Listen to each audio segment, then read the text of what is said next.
교재에 보면은 아하스로 왕의 잔치 이렇게 제목이 정해졌습니다. 그런데 부제목을 달자면은 사람이 행복하게 사는 비결, 이런 말씀이 되겠습니다. 아하스로 왕이 잔치를 했는데 어떤 사람은 불행하게 돼가지고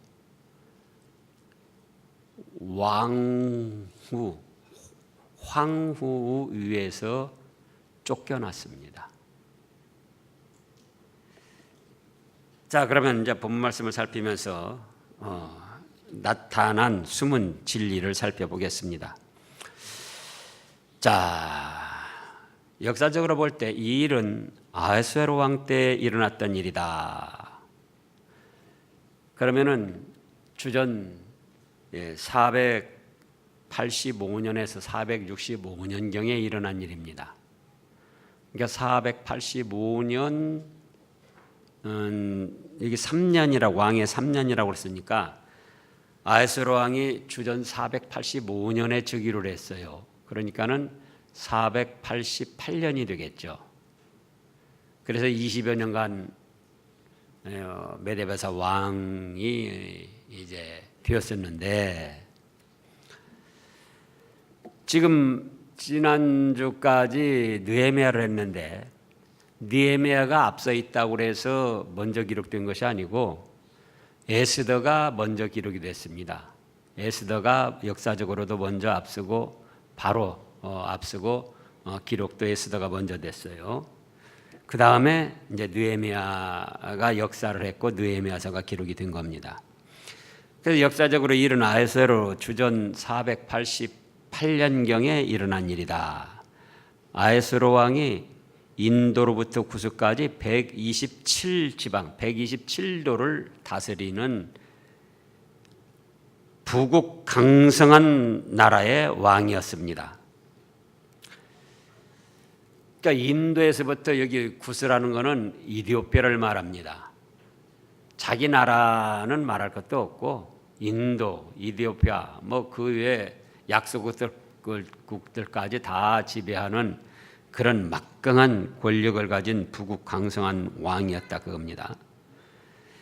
그 당시에 아하스웨로 왕은 어디에서 있었습니까? 수산궁에서 즉위하고 왕궁이 수산궁에 있었어요. 3절, 왕위에 있은 지 제3년에 그의 모든 지방관과 신하들을 위하여 잔치를 베푸니 바사와 메대의 장수와 각 지방의 귀족과 지방관들이 다 왕 앞에 있는지라. 바사메대, 우리가 이제 성경에서는 이렇게 나오는데 일반 역사적으로는 페르시아 제국을 말합니다. 바벨론 후에 페르시아 제국이 탄생을 했었는데 그 페르시아 제국을 말하는 거예요. 4절에 보면은 왕이 얼마나 참 크게 잔치를 벌이고 향락을 즐겼는지 4절 읽어보세요. 왕이 여러 날 곧 180일 동안에 그의 영화로운 나라의 부함과 위엄의 혁혁함을 나타내니라. 며칠 동안요? 180일이니까 장장 6개월입니다. 6개월. 그러니까는 옛날이나 지금이나 어떤 한 나라에서 왕이 잔치를 베푸는데 6개월 동안 180일을 잔치를 베풀 수가 없는 거예요. 근데 그만큼 부국 강성한 나라였더라 그거예요.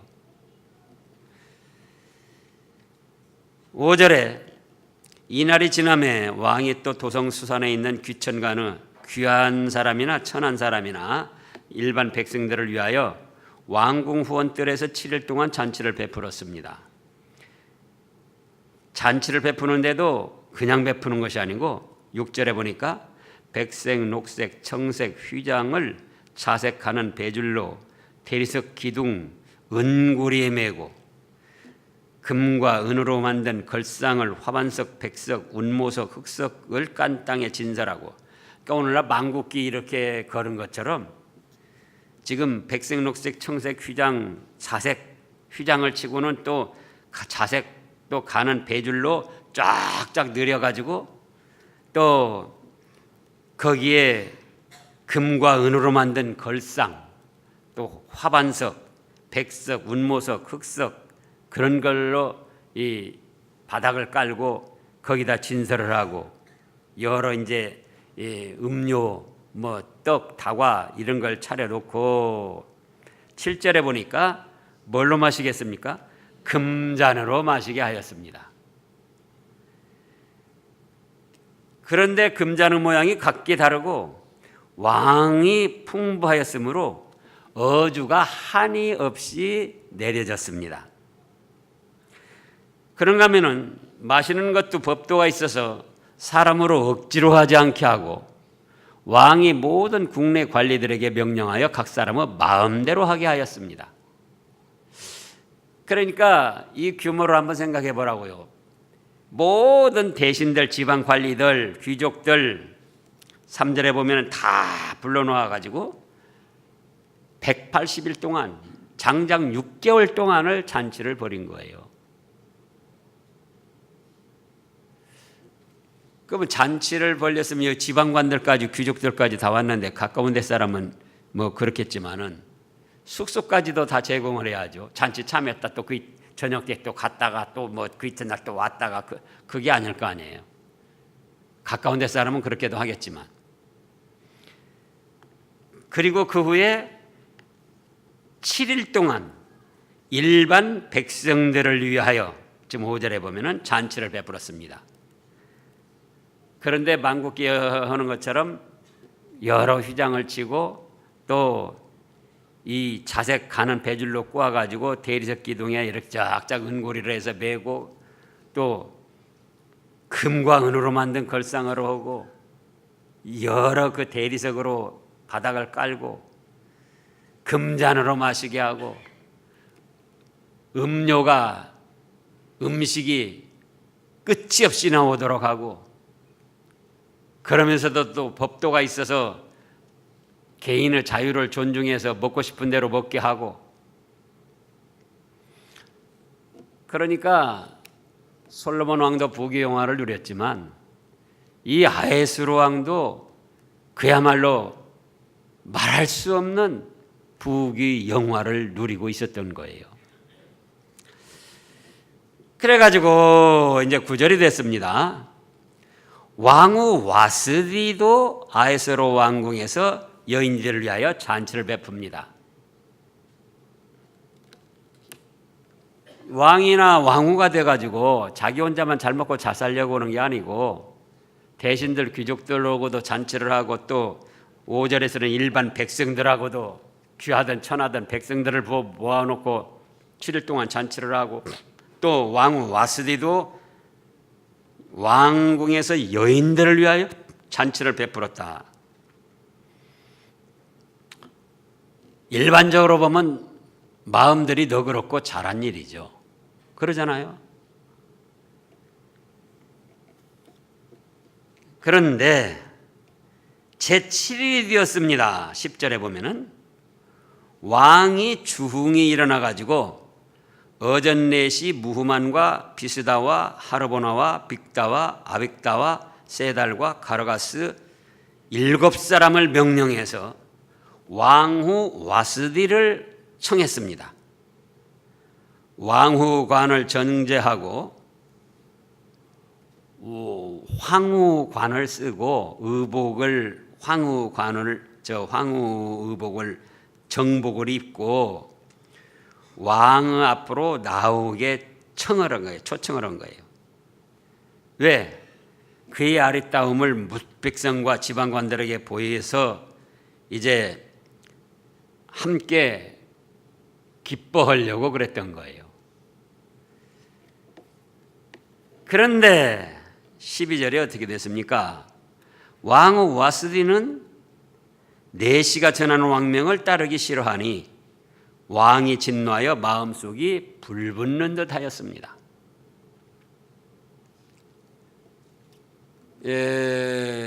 남자들의 심리는 자기 뭐 마찬가지죠.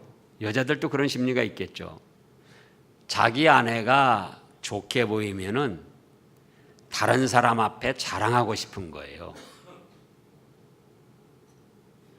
어떻다고요? 자기 아내가 좋게 보이면은 다른 사람 앞에 자랑하고 싶은 거예요. 그러니까 왕이 볼 때 자기 왕후 와스디가 자기가 보기에 아름답고 또 그 여러 가지를 갖추었을 거 아니에요. 뭐 머리에서부터 의복 또 피부 다 갖춰졌으니까 자기가 보기에도 아름답고 다른 사람이 볼 때도 참 아름답게 보일 것이니까 주흥이 거나하게 일어난 채로 자기 왕후 와스디를 다른 사람 앞에 나오게 해가지고 이 자랑을 하고 싶었던 거예요. 그리고 또 그 면에서도 이 어떤 예의 없이 무조건 나오라고 한 것이 아니고 10절에 보면은 제7일에 왕이 주흥이 일어나서 어전넷이 무후만과 비스다와 하르보나와 빅다와 아빅다와 세달과 가르가스 몇 사람을 보냈습니까? 7사람. 넷이 한 사람만 보내도 될 거를 7사람을 정식으로 보내가지고 초청을 한 거예요. 정중하게 초청을 한 거죠. 그런데 12절에 보니까 왕후 와스디는 뭐라고 했습니까? 넷이가 전하는 왕명을 따르기를 싫어하는 거예요. 왜 싫어했을까요? 그건 잘 모르죠. 그건 잘 모르는데 우리가 미루어 생각하면은 왕으로서 여자로서 자존심이 발동한 거예요. 자존심이. 쥐가 왕이면 나도 왕후고 나도 내 생각이 있는데 나도 또 여인들 모아서 이렇게 잔치하는데 나도 다 할 일이 있는데 내가 뭐 잠자는 사람이야? 무엇 때문에 도대체 나를 오라고 그런 거야? 자존심 상하게. 더더구나 여러 사람 앞에서 나를 오라 가라 해가지고 내가 뭐 자기 종처럼 내가 그런 사람인가? 여러 가지 원인이 있겠지만 한마디로 말하면 자존심을 세우기느라고 안 간 거예요.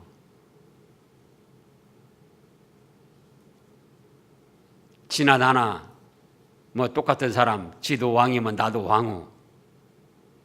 내가 뭐 굳이 그 말 듣고 움직일 필요가 있어? 꿀릴 필요가 있어?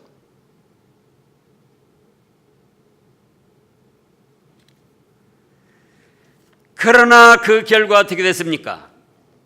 왕이 마음속이 진노가 불붙듯 일어난 거예요. 내가 나쁜 뜻으로 그런 것도 아니고 정중히 내시를 7사람이나 보내서 초청을 했는데 또 자기의 아름다운 용모를 모든 귀족들 대신들 관리 앞에 아름답게 자랑스럽게 보이려고 그렇게 해서 또 영광을 누리게 하려고 그래서 그런 건데 안 와?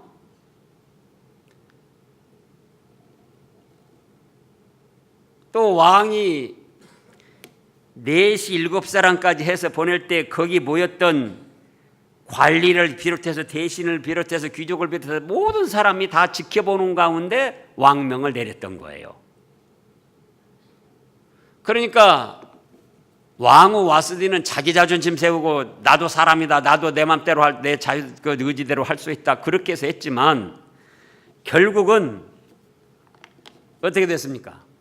왕의 진노를 사가지고 그 다음에 왕이 자기 혼자 결정하기가 그러니까 13절에 역사적 사례를 아는 현자들에게 물어봤습니다.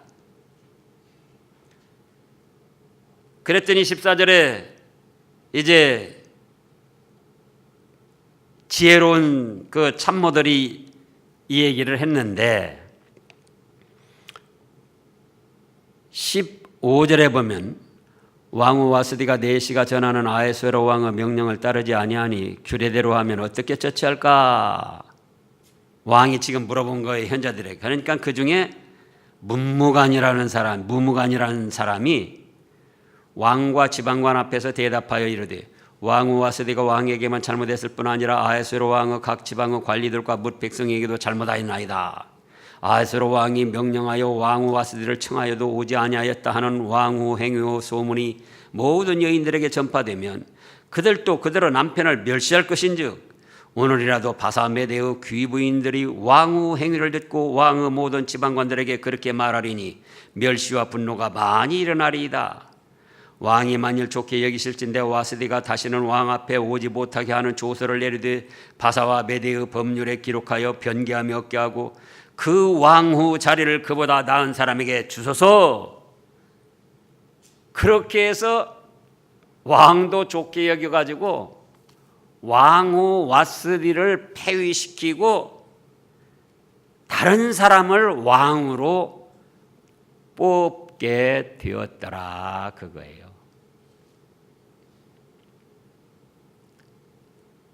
그러면은 얼핏 생각하면은 왕후 와스디도 나도 생각할 수 있고 나도 왕후이고 나도 자존심이 있고 나도 지금 여인들을 모아놓고 잔치를 하니까 나도 지금 할 일이 있어서 바쁘고 그런데 내가 왕이 명령한다고 거기에 가랴.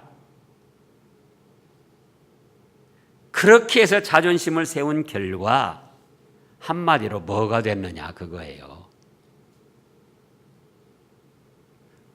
127도를 다스리고 6달 동안 연회를 베풀고 또 일반 백성들을 위해서 7일간 베풀고 자기도 여인들을 위하여 잔치를 베풀 수 있는 7일 잔치를 베풀 수 있는 이런 부귀 영화와 권세를 누릴 수 있는 자리에서 하루아침에 무너진 거예요. 하루아침에. 뭐 때문에요? 뭐 때문이라고요? 자존심 때문에. 네가 남자냐 나도 여자다. 네가 남편이냐 나도 아내다. 네가 왕이냐 나도 왕후다. 네나 나나 별다를 게 뭐 있냐. 나도 자존심 있고 너도 자존심 있다. 너만 자존심 있냐 나도 자존심 있다. 그 자존심 한번 세우려다가 이 어마어마하고 놀라운 축복의 자리에서 폐위당해가지고 하루아침에 쫓겨나는 그런 신세가 됐더라 그거예요. 그러면은 우리가 이걸 생각해야 됩니다. 그래서 행복하게 사는 비결, 행복하게 되는 비결이라고 부제를 달았다 그랬어요. 인간 사회에는 인격의 가치면으로는 다 동등합니다. 인격과 그 가치면으로는 다 동등해요. 남자나 여자나 왕이나 왕후나 높은 사람이나 낮은 사람이나 많이 배운 사람이나 적게 배운 사람이나 권세가 있는 사람이나 없는 사람이나. 그런데 인간 사회가 동물 사회와 다르게 질서 있고 도덕적이고 윤리적으로 돌아가려면은 위아래가 있어야 되는 거예요. 하나 이상 둘부터는 그래서 인격과 가치면에서 동등하지만 남자와 여자가 있을 때는 하나님이 뭐라고 하셨습니까? 그러죠. 남자를 머리로 삼으라는 거예요. 남자를.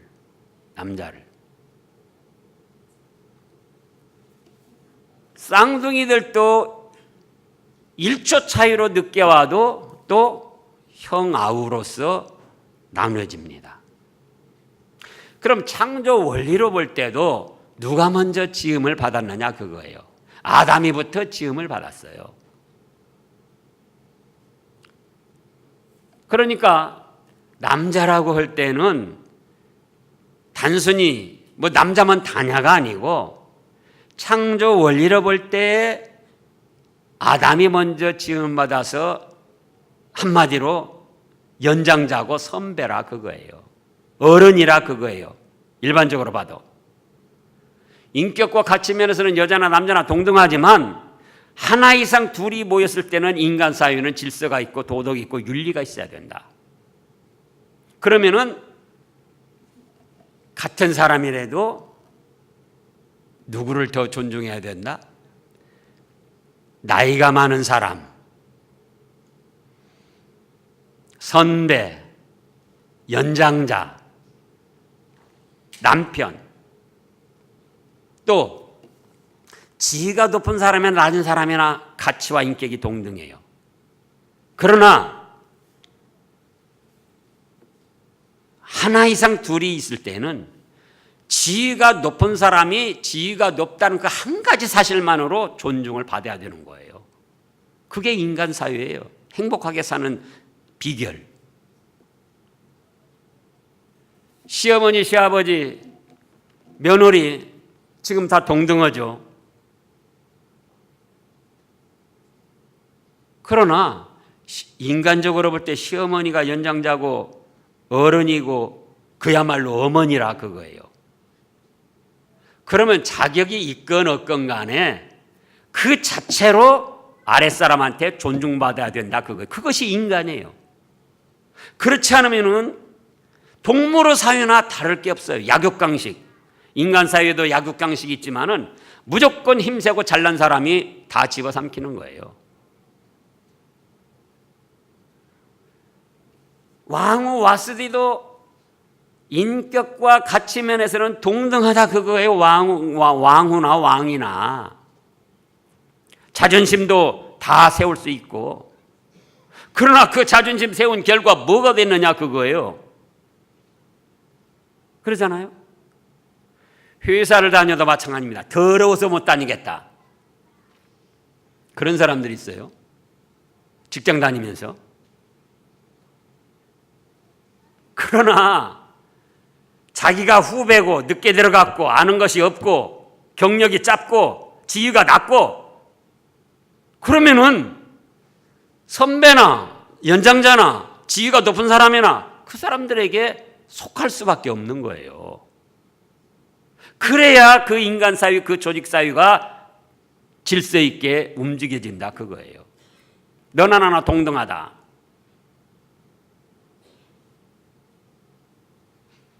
인격과 가치 면에서는 동등하죠. 오늘날 지금 학생들이 선생할 길을 얼마나 우습게 합니까? 그래서 지금 학생들이 잘 돼가고 있습니까? 저 초등학교 다닐 때는 우리 집에서는 아예 학교를 안 가요. 우리 아버지 어머니는. 어렸을 때부터 그랬어요. 네가 알아서 해라. 네 인생 네가 책임지고 네가 알아서 해라. 그러니까는 얻어 터지건 뭘 잘못하건 절대 학교 안 와요. 근데 다른 분들 보면은 장홍 선생님, 교장 선생님이신데 학부모님들이 와가지고 선생님 앞에서 쩔쩔 매는 거예요. 뭐라고 하면서 그 얘기를 지금도 제가 기억을 해요. 선생님 그림자도 밟지 말라고 그랬는데 학부모들이 그러면서 쩔쩔 매는 거예요. 그러니까는 자기 아버지 어머니가 와서 그렇게 선생을 존대하니까 선생님을 어려서부터 선생님에 대해서 존중을 할 수밖에 없어요. 근데 지금은 뭡니까? 선생님이 뭐라고 하면은 휴대폰을 찍어가지고는 고발하고 심지어는 쌍욕까지 하면서 대들고 그게 학생의 인권을 살리는 것이고 그것이 과연 개인으로서 어떤 자유를 누리는 일이냐 그 말이에요. 그래서 회사를 다녀도 마찬가지예요. 회사를 다녀도 회장이 있고 사장이 있고 대표가 있고 그러면은 거기에 있는 이상 인격과 가치 면에서 동등하지만은 회장이, 사장이, 대표가, 최고 또 그 관리관이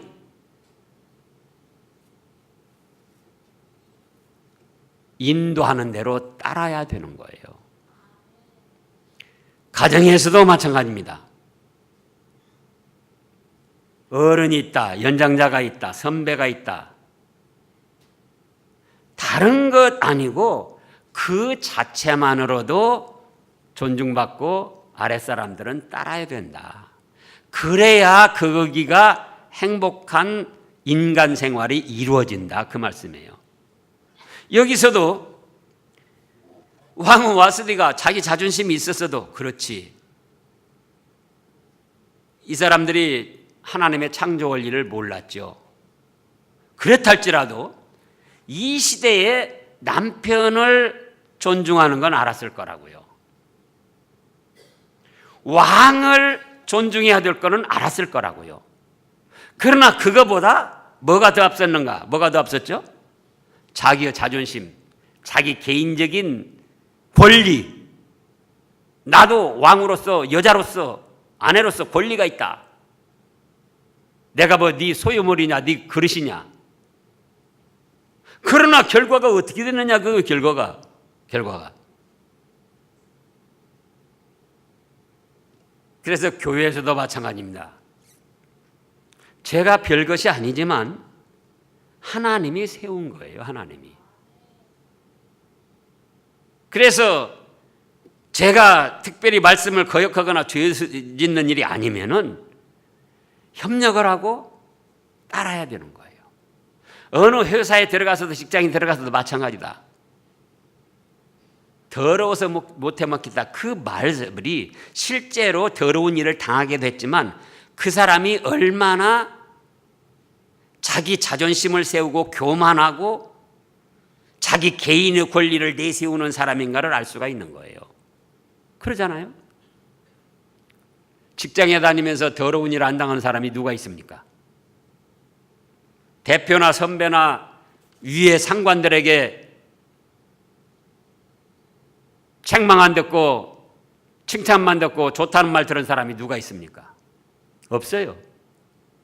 그러면은 우리가 행복한 인간 생활을 이루어가려면은 그거를 받아들여야지 돼요. 그거를. 내 자존심을 조금 내려앉히면서 그거를 받아들여야지 돼요. 인간의 세운 질서와 제도를 받아들여야지 돼요.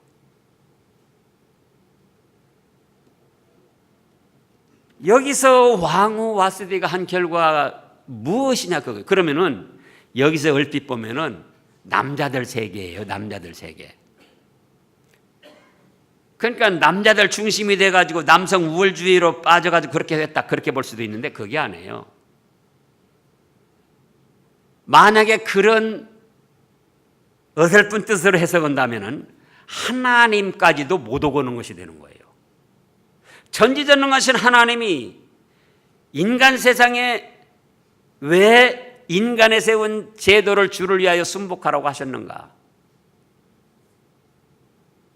그러잖아요. 자, 우리 베드로 전서 2장을 보겠습니다. 베드로 전서 2장.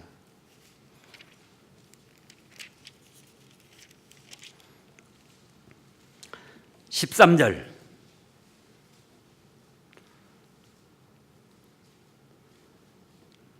13절 읽어보세요. 제도를 주를 위하여 순종하되 혹은 위에 있는 왕이나 혹은 그가 악행하는 자를 징벌하고 선행하는 자를 보상하기 위하여 보낸 총독에게 하라. 예. 지금 예를 들자면은 이런 말씀들이 있기 때문에 제가 정치적으로는 여러분들이 아시다시피 문재인 씨 그렇게 좋아하지 않았잖아요. 그러나 문재인 씨가 대통령 된 다음에 위에서 기도해 주자고 그러고 어떻게든지 잘 되기를 기원하고 협력하고자 하는 그런 것을 나타내고 있잖아요. 그러면은 정치적인 제도뿐만 아니에요. 가정에도 가정 제도가 있다, 위아래가 있다, 선후배가 있다, 직장에도 그렇고 남편이 있고 아내가 있다, 먼저 난 사람이 있고 나중 난 사람이 있다. 그것이 하나님이 인간 세계에 인간들을 통해서 세운 제도예요. 그것이 직장에서도 위아래가 있고 선후배가 있고 경영자가 있고 거기 함께 종사하는 근로자들이 있고 그래서 개인의 자존심과 권리도 중요하지만은 그 질서에 인간을 세운 제도에 순종해 나가는 것이 그것이 지혜로운 일이고 행복하게 되는 비결이다. 물론 자기 개인의 권리를 주장하고 또 운동하는 사람들도 있어요. 그런데 그 사람들 행복하게는 못 삽니다. 한번 살펴보라고요. 자유주의 운동가들 그들 보라고요. 그들을 통해서 때로는 사회 제도가 조금씩 개혁은 됐다 할지라도 그들 자신은 행복한 생활을 못해요. 가정적으로, 개인적으로. 그래서 이제 우리가 이 말씀을 통해서 알아야 될 거는 인격과 가치 면에서는 동등하지만 인간에 세워진 제도와 질서를 어떻게 한다? 순종하는 것이다. 만약에 여기서 와스디가 왕의 앞에 나갔더라면 어떻게 됐겠습니까? 예?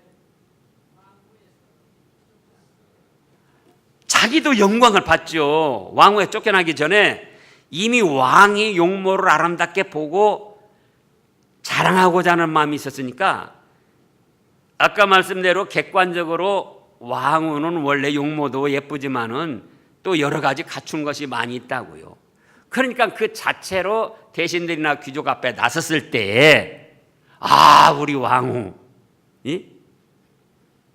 자존심 조금만 굽히고 나갔으면은 그 자리에서부터 대우를 받는 거예요. 영광을 누리는 거예요. 또 왕이 얼마나 자랑스럽고 고맙게 생각을 했겠습니까? 그러잖아요. 그래서 왕후와 왕과의 관계도 또 가정적인 관계도 일반적인 관계도 아주 행복하게 이루어졌을 텐데 그 알량한 자존심, 나도 인격이 있고 나도 인권이 있다. 그거 내세우다가 그 어마어마하게 좋은 자리에서 쫓겨났다. 우리가 이걸 생각해야 됩니다. 그래서 자존심을 완전히 없애버리라는 것은 아니지만은 인간의 세운 제도와 질서에 따라서 나의 개인적인 자존심은 희생할 줄 알아야 된다. 그것이 지혜로운 사람이고 그것이 행복한 삶을 살 수 있는 비결이다. 기도하겠습니다. 하나님 아버지,